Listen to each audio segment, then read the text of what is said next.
샬롬, 이동춘 목사입니다. 오늘도 여러분의 삶이 주님의 평안으로 가득하시길 기원하며 하나님의 말씀을 나누겠습니다. 오늘 주시는 말씀은 고린도후서 13장 7절로부터 9절의 말씀입니다. 우리가 하나님께서 너희로 악을 조금도 행하지 않게 하시기를 구하노니 이는 우리가 옳은 자임을 나타내고자 함이 아니라 오직 우리는 버림받은 자 같을지라도 너희는 선을 행하게 하고자 함이라. 우리는 진리를 거슬러 아무것도 할 수 없고 오직 진리를 위할 뿐이니 우리가 약할 때에 너희가 강한 것을 기뻐하고 또 이것을 위하여 구하니 곧 너희가 온전하게 되는 것이라. 아멘. 고린도후서 13장 7절부터 9절 말씀을 본문으로 진리와 태도라는 제목으로 말씀을 나누도록 하겠습니다. 우리는 본문 7절과 9절을 통해 바울이 고린도 교회에 얼마나 큰 애정을 가지고 있었는지를 알 수 있습니다. 오직 우리는 버림받은 자 같을지라도 너희는 선을 행하게 하고자 함이라. 우리가 약할 때에 너희가 강한 것을 기뻐하고 또 이것을 위하여 구하니 곧 너희가 온전하게 되는 것이라. 나는 버림을 받을지라도 나는 약해질지라도 너희가 구원을 받고 너희가 강해질 수 있다면 어떻게 사랑을 이보다 더 잘 표현할 수 있을까요? 사랑한다는 표현이 여러 가지가 있지만 이 표현은 너무도 진지한 사랑의 표현 아닐까 싶습니다. 사고가 많은 교회였기에 염려도 섭섭함도 이만저만이 아니었습니다. 고린도후서 13장 1절로부터 6절을 보면 바울이 겪는 답답함이 가득 묻어 있는 것을 볼 수 있습니다. 특히 여전히 옛 습관에 머물러 있고 바울의 사도권을 의심하고 바울의 능력을 우습게 여기는 등 고린도 교회는 바울을 힘들게 하고 섭섭하게 했습니다. 그런데 바울은 고린도 교회에 드린 수고와 애정에 맞지 않는 섭섭함을 만나고 있음에도 불구하고 그 수고와 애정에 변함이 없다는 사실입니다. 그 이유가 무엇일까요? 그동안의 수고가 아까워서 선으로 악을 갚기 위해서 성격이기 때문에 아닙니다. 이유는 진리 때문이었습니다. 사울을 바울로 만든 것이 진리였듯이 앞으로의 바울을 좌우하는 것도 진리였습니다. 8절입니다.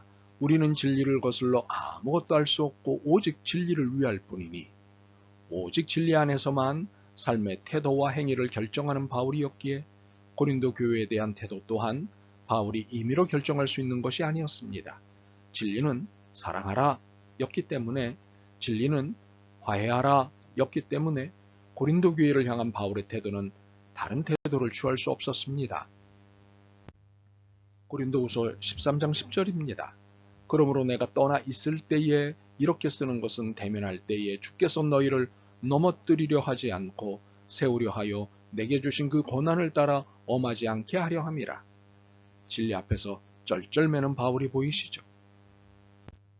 진리는 예수 그리스도입니다.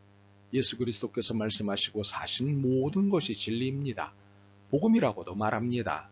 성경 전체는 예수 그리스도를 조명하는 것이고 설명하는 것입니다. 그러므로 예수 그리스도가 말씀이고 복음이고 진리입니다.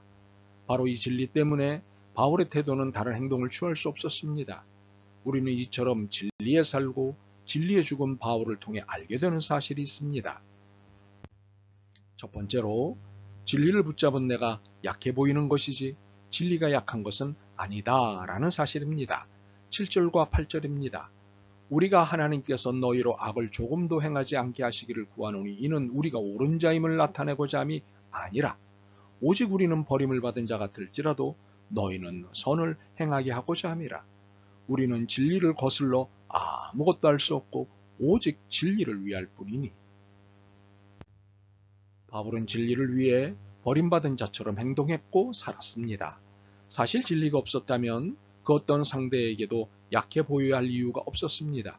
오히려 상대방이 무릎을 꿇어야 할 정도로 좋은 조건을 갖추고 있는 바울이었기 때문입니다. 그러나 바울은 내가 강할 수만 있다면 나는 얼마든지 약해질 수 있고 내가 온전해질 수만 있다면 나는 얼마든지 버려질 수 있다는 고백을 했습니다. 그렇습니다. 우리는 진리를 위해 약해지는 것이지 진리가 약해서 약해지는 것이 결코 아닙니다. 두 번째로 진리는 타협의 대상이 아니다라는 사실입니다. 진리는 절대적이기 때문입니다. 혹 진리를 위해 우리가 이성이나 합리나 설득이라는 테이블에 앉는다는 것에 대해 오해를 하는 분들이 있습니다. 진리가 타협의 대상이 되는가 혹은 될 수 있는가로 이의를 제기하는 분들이 있습니다. 분명히 말씀드립니다. 진리는 타협의 대상이 아닙니다. 단지 진리 안에 있는 우리가 상대를 설득하기 위해 이성이라든가 합리라든가 설득이라는 테이블에 앉는 것입니다. 8절로부터 9절을 공동번역 개정판으로 읽겠습니다. 우리는 진리에 어긋나는 일을 아무것도 할 수 없고 다만 진리에 맞는 일만 할 수 있습니다. 우리는 약하더라도 여러분이 강하면 우리는 기쁩니다. 우리가 기원하는 것은 여러분의 인격이 완성되는 것입니다. 진리를 위해 진리를 이해시키기 위해 내가 약해지고 없어 보이고 실패자처럼 보이는 것입니다. 진리를 타협시키기 위해 그러는 것은 결코 아닙니다. 세 번째로 진리는 절대적이고 나는 상대적이다는 사실입니다.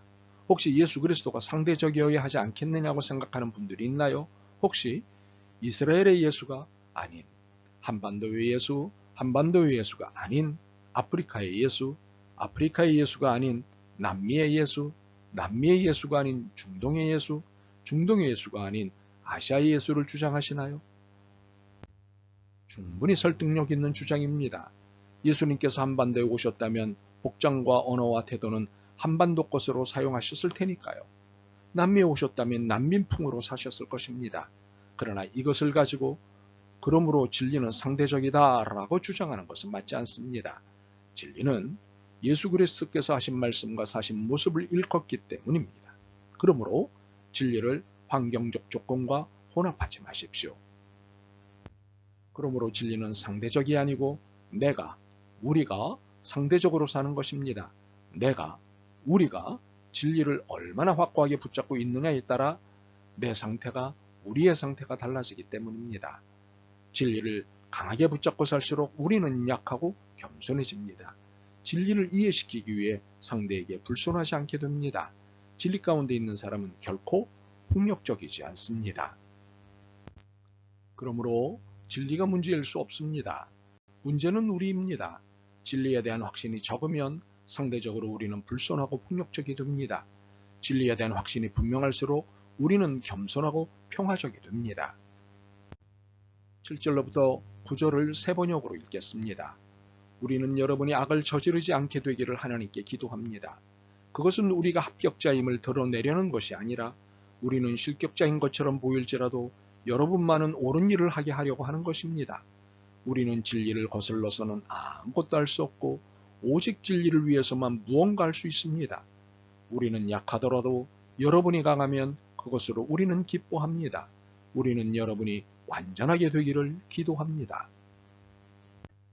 진리는 결코 약하지 않습니다. 진리를 전하기 위해 우리가 약해지는 것일 뿐입니다. 진리는 결코 타협하지 않습니다. 진리를 위해 우리가 설득의 테이블에 앉을 뿐입니다. 진리는 결코 상대적이지 않습니다. 진리를 얼마나 꽉 붙잡고 있느냐에 따라 우리가 상대적일 뿐입니다. 진리는 예수 그리스도입니다. 우리는 예수 그리스도를 위해 사는 그리스도인입니다. 우리는 진리를 거슬러 아무것도 할 수 없고 오직 진리를 위할 뿐이라고 고백하는 그리스도인입니다. 그러므로 이 사실과 고백을 꼭 붙잡고 휘둘리지 마시기 바랍니다.